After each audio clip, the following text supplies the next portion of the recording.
What's going on, guys? It's Unknown Player here, and today we're going to be once again talking about the Vanguard Heroic Strikes. Last week was super fun modifier set that allowed a really awesome build for the Void Walker, but this week it's literally easy mode, which means of course you can farm the playlist for easy Vanguard rep and packages, which is exactly what I've been doing for the past few days, so we're going to talk about it in this video.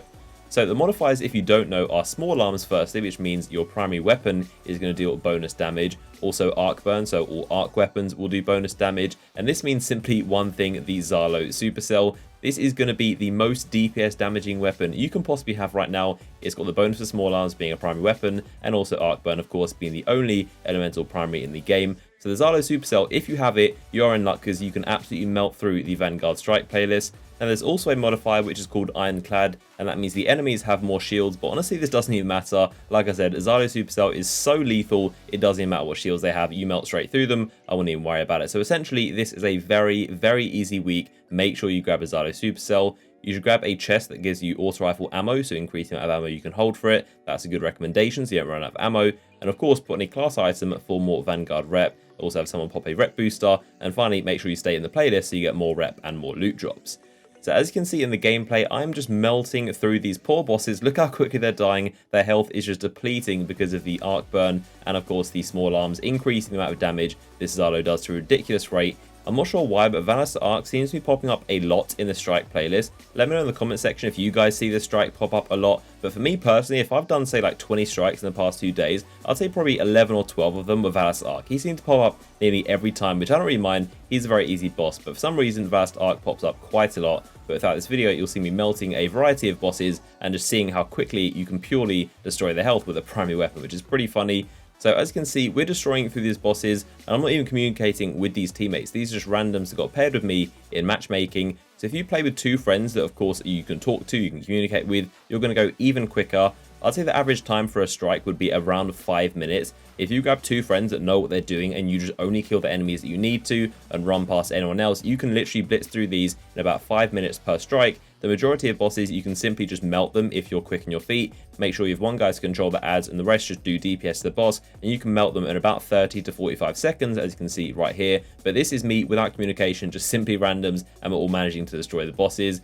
Now, funnily enough, yesterday when I was playing, not a lot of people actually know it's arc burn. I don't think many people pay attention to the modifiers. Some of them may be new players that have just got Destiny, they don't really pay attention to the modifiers. But a lot of people were using like Void and solar weapons, and it was only today that I saw a lot of people start to use the Xalo Supercell. But this is basically like a PSA to you guys. Make sure you grab a Xalo, hop in the playlist, I guarantee you'll have fun, and you need to try out what it's like to just destroy enemies with like one shot with this ridiculous combo of the Xalo Supercell, arc burn, and also small arms.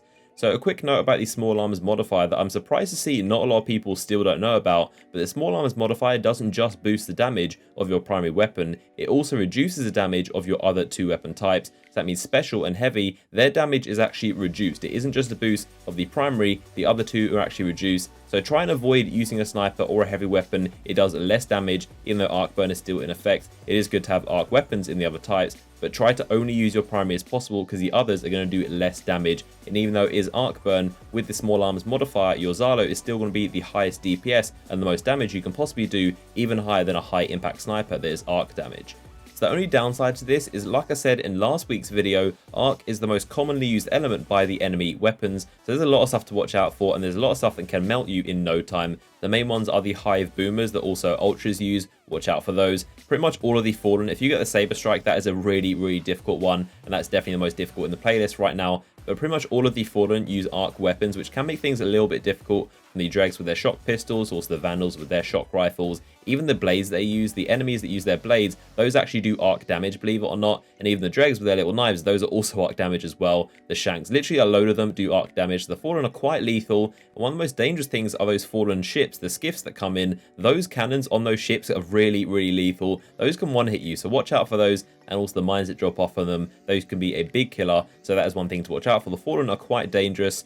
Now also, of course, the Wizards, the Hive Wizards, though, do quite a lot of arc damage. And finally, the Scions, both Taken and normal ones. The Scions have those waves and their melee attack, which is arc, and also Taken Scions, those do arc damage, and they multiply it very quickly and can outnumber you. So a lot of swords to watch out for. So this once again is a very good week to grind the Vanguard Strike playlist. I'm not sure if Bungie are manually picking these modifiers and deliberately making them. It doesn't seem like these modifiers are randomly generated and just so happen to come together. It seems like someone at Bungie knows that Void Burn and also Catapult will be perfect for the Voidwalker scatter grenades, and also Arc Burn and Small Arms will be perfect for the Zalo. And it seems like someone is manually putting these on, which if the case, I think is a very good idea, and it keeps these strikes very fun. I can't even imagine doing these Vanguard strikes without these modifiers. It'll be incredibly boring, but this is so much more entertaining. I'm really glad they're doing these modifier sets. So comment down below if you're farming the Vanguard strikes right now and if you've got anything cool from them. Drop a like rating on this video if you enjoyed it, and I'll see you guys in the next video.